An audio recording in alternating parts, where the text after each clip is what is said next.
আসসালামু আলাইকুম।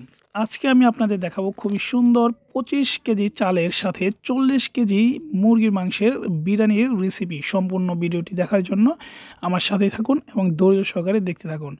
যারা কখনো রান্না করেননি তারা শিখতে পারবেন। প্রথমত আমরা মাংসগুলি খুব সুন্দরভাবে কেটে ধুয়ে সুন্দরভাবে রেখে দিব একটা পাত্রে। এরপরে এই মাংসগুলো আমরা ম্যারিনেট করব। ম্যারিনেট করার জন্য আমরা মাংসগুলোর সাথে মরিচ ফাঁকি এবং লবণ মিশিয়ে কিছুক্ষণ রেখে দিব। কিছুক্ষণ সময় রেখে দেওয়ার পর যখন ভালোভাবে ম্যারিনেট হয়ে যাবে তারপর আমরা সেগুলো একটা পাত্রে রেখে দিব। এরপর আমরা চলে যাব রান্নার কাজে। রান্নার জন্য চুলার যেই মাপটা সেটা খুব সুন্দরভাবে করতে হবে, কারণ চুলা যদি সঠিক পরিমাণে না হয় তাহলে তাপ ঠিকমতো পাবে না, আর তাপ ঠিকমতো না হলে বিরিয়ানি রান্না খুব একটা সুন্দর হবে না। এরপর সর্বপ্রথম কাজ হচ্ছে আমরা মাংসগুলি ভেজে নিব, যার জন্য আমাদের তেলগুলি দিয়ে দিতে হবে।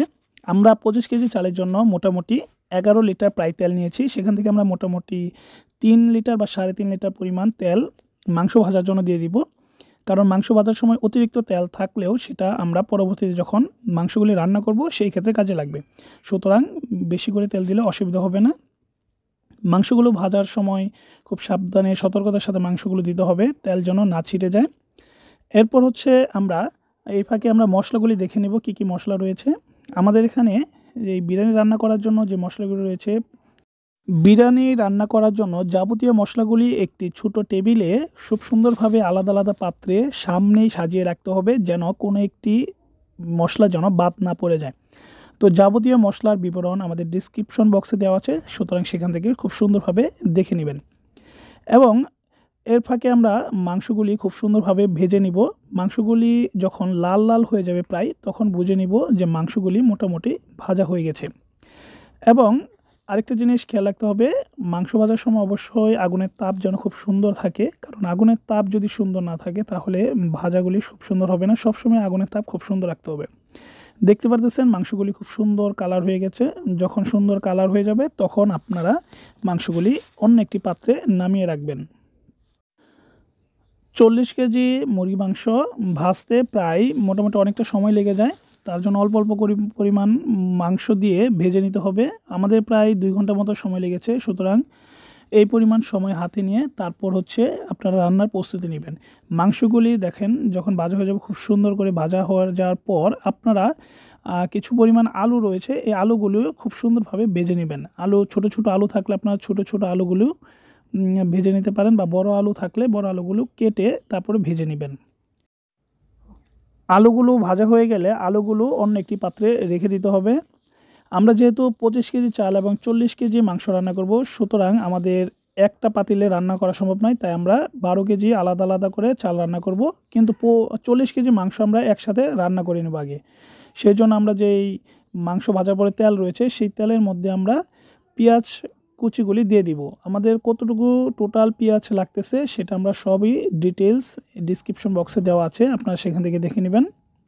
পেঁয়াজ কুচি দেওয়ার পর সেখানে আস্তে আস্তে সকল ধরনের যে মশলাগুলি রয়েছে, আমাদের মশলা বাটাগুলি রয়েছে, যেমন কাজু বাদাম বাটা, পেস্তা বাদাম বাটা, চীনা বাদাম বাটা, রসুন বাটা, আদা বাটা, জিরা ফাঁকি, গরম মশলার যাবতীয় যে মশলাগুলি রয়েছে, এলাচ, দারচিনি, তেজপাতা, এবং আপনারা গোলমরিচ, কালো গোলমরিচ অথবা সাদা গোলমরিচ দুইটাই দিতে পারেন।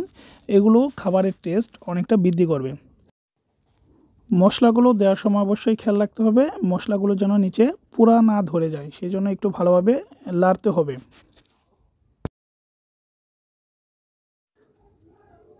এখন দিয়ে দেওয়া হচ্ছে কাজু বাদাম বাটা। কাজু বাদাম বাটা প্রায় প্রত্যেকটা জিনিসের 4/3 ভাগ পরিমাণ মশলা এখন তরকারি রান্নার মধ্যে দেওয়া হবে। এরপর দেওয়া হচ্ছে পেস্তা বাদাম বাটা। প্রত্যেকটা জিনিসের যে পরিমাণ বাটা হয়েছে তার 4/3 ভাগ পরিমাণ তরকারি রান্নার মধ্যে দিয়ে দিতে হবে। এরপর দেওয়া হচ্ছে চীনা বাদাম বাটা। আমি আগেও বলে নিচ্ছি, এখন যে 40 কেজি মাংসের তরকারি রান্না করা হচ্ছে, এই মাংসের তরকারিতে সকল ধরনের মশলার পরিমাণটা একটু বেশি থাকবে, কারণ চালের সাথে যখন এটা মিক্স হবে তখন মশলা পরিমাণটা ঠিকঠাক হয়ে যাবে। এখন মশলা পরিমাণটা একটু বেশি থাকবে, লবণ বা সব কিছুই পরিমাণে একটু বেশি থাকবে। এগুলো চালের সাথে মিক্স হলে তখন পরিমাণটা একদম ঠিক হয়ে যাবে। 1 কেজি পরিমাণ লবণের থেকে প্রায় হাফ কেজি পরিমাণ লবণ তরকারি রান্নার মধ্যে দিয়ে দেওয়া হলো।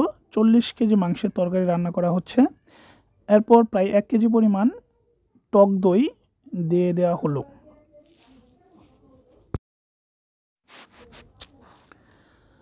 খুব সুন্দরভাবে মশলাগুলো মিক্স করতে হবে এবং আগুনের তাপ খুব সুন্দর পরিমাণ মতো রাখতে হবে যেন রান্নাটা খুব সুন্দর হয়।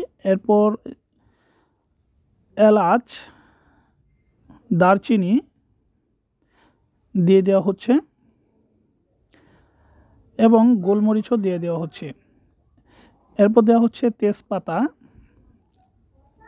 আপনারা মোটামুটি 10 টাকার তেজপাতা যদি বাজার থেকে কিনেন সেখান থেকে যে পরিমাণ তেজপাতা হয় সেগুলো দিলেই পরিমাণ মতো হয়ে যাবে। আমরা 1 কেজি পরিমাণ টমেটো যে কেচাপ রয়েছে সেটি কিনে নিব। এখান থেকে প্রায় 4-এর 3 ভাগ পরিমাণ কেচাপ তরকারি রান্নার মধ্যে দিয়ে দিব।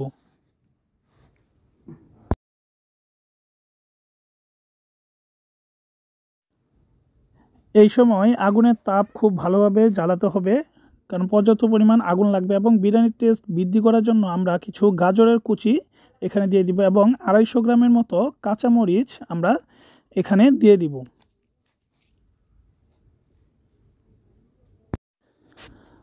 তরকারির মশলাটা যখন খুব সুন্দরভাবে হয়ে যাবে, এটা থেকে আলাদা একটা স্মেল বের হবে এবং হাতে নিয়ে মোটামুটি টেস্ট করার মতো যখন পুরোপুরি হয়ে যাবে, তখন আমরা সেখানে আমাদের যে ভাজা মাংসগুলি রয়েছে 40 কেজি মাংস, সেগুলো খুব সবগুলি একসাথে ঢেলে দিব এবং খুব ভালোভাবে সেগুলো মিক্স করে নিব মশলাগুলির সাথে।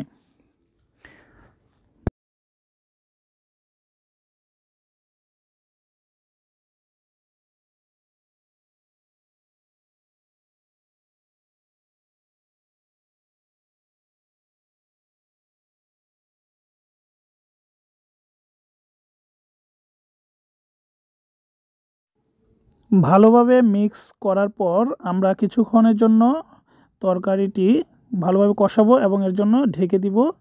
তারপর আমরা একটু পানি দিয়ে দিব, তরকারিটা যেন একটু খুব সুন্দরভাবে রান্না হয়, নিচে যেন পুড়া না ধরে যায়, সেই জন্য কিছু অল্প পরিমাণ পানি দিয়ে দিব এবং আবারও খুব সুন্দরভাবে মিক্স করে কিছুক্ষণ সময় ধরে খুব ভালোভাবে রান্না করতে থাকবো। তরকারির কালার দেখলে আপনারা বুঝতে পারবেন যে তরকারিটা রান্না হয়ে গেছে কতটুকু পরিমাণ। তারপর আপনারা দেখেন খুব সুন্দর একটি তরকারি যখন রান্না হয়ে যাবে তখন আপনারা সেটি অন্য একটি পাত্রে রেখে দিবেন। এরপর আপনারা চলে যাবেন চালের জন্য। এখন আমরা 12 কেজি চাল একসাথে রান্না করব, আবার 12 কেজি চাল আলাদা রান্না করব। তো প্রতি কেজি চালের জন্য যে পানির পরিমাণটা রয়েছে সেটা হচ্ছে 1.5 কেজি পরিমাণ, অর্থাৎ প্রতি কেজি চালের জন্য 1.5 কেজি পানি দিবেন। এভাবে আপনারা চালের পরিমাণ অনুযায়ী পানি দিয়ে নেবেন। এরপর পানির মধ্যে আপনারা পেঁয়াজ কুচি এবং একই সাথে যে আপনাদের মশলা বাটাগুলির কিছু অংশ ছিল সেগুলা দিয়ে দিবেন। কাজু বাদাম, পেস্তা বাদাম, আদা বাটা, রসুন বাটা এবং বিভিন্ন ধরনের যে মশলা রয়েছে, গরম মশলাগুলি, তেজপাতা, এলাচ, দারচিনি, এই সব ধরনের মশলাগুলি আপনারা এখানে দিয়ে দিবেন এবং এগুলি একটু ভালোভাবে লাড়তে থাকবেন।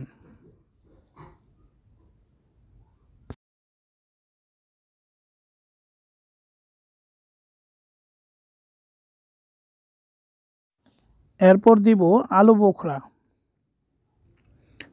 আলু বোখরার পর যে 1 কেজি পরিমাণ টক দই রয়েছে সেখান থেকে আমরা হাফ কেজি পরিমাণ টক দই দিয়ে দিব 12 কেজি চালের জন্য, অর্থাৎ 12 কেজি চালের জন্য হাফ কেজি পরিমাণ টক দই দিব এবং হাফ কেজি থেকে একটু বেশি পরিমাণ আমরা দুধ দিয়ে দিব। এরপর আমরা টমেটো যে কেচাপ রয়েছে, আমরা তরকারি রান্নার সময় 4-এর 3 ভাগ ব্যবহার করেছিলাম এবং 1 ভাগ রয়েছে, সেই 1 ভাগ থেকে অর্ধেক পরিমাণ কেচাপ আমরা 12 কেজি চালের জন্য দিয়ে দিব এবং মিক্সটা খুব সুন্দরভাবে লাড়তে থাকবো। এর মধ্যে দিয়ে দিব আমরা আবারও পরিমাণ মতো লবণ দিয়ে দিব।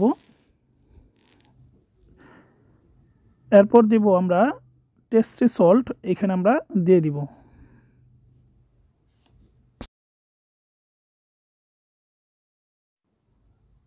মশলার মিশ্রণগুলি খুব সুন্দরভাবে আমরা জাল দিব এবং এর পাশাপাশি আমরা আমাদের যে চালগুলি আছে সেই পরিমাণ চালগুলি আমরা ধুয়ে নিব।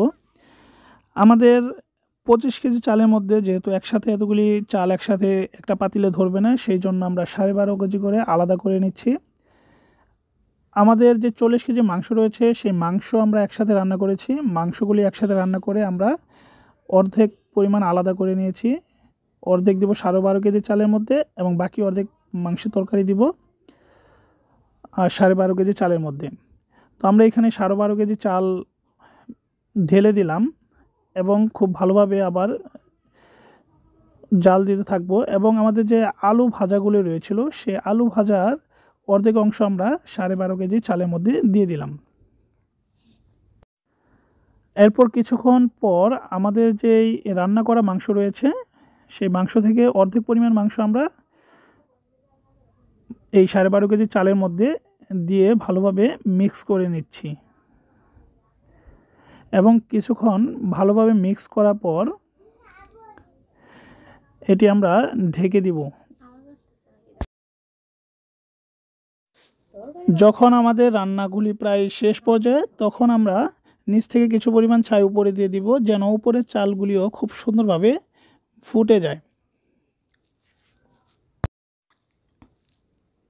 এরপর যে ঘি রয়েছে এই ঘি আমরা রান্না করার মাঝখানেও দিতে পারবো অথবা আমরা চাইলে বিরিয়ানি যখন রান্না শেষ হয়ে যাবে শেষ হওয়ার পর আমরা এই ঘিটা খুব সুন্দরভাবে মিক্স করে নিতে পারবো।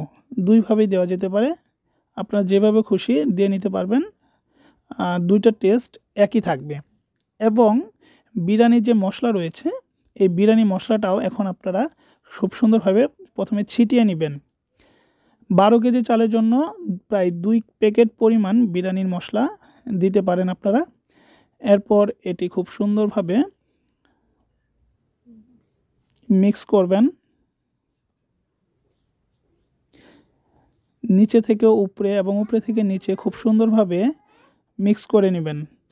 ভালোভাবে মিক্স করার পর কিছুক্ষণ ঢেকে রাখবেন, তাহলে আপনাদের মজাদার বিরিয়ানি তৈরি হয়ে যাবে। যদি ভিডিওটি ভালো লেগে থাকে অবশ্যই লাইক কমেন্ট করবেন এবং চ্যানেলটি সাবস্ক্রাইব করে রাখবেন। সকলকে ধন্যবাদ। আসসালামু আলাইকুম।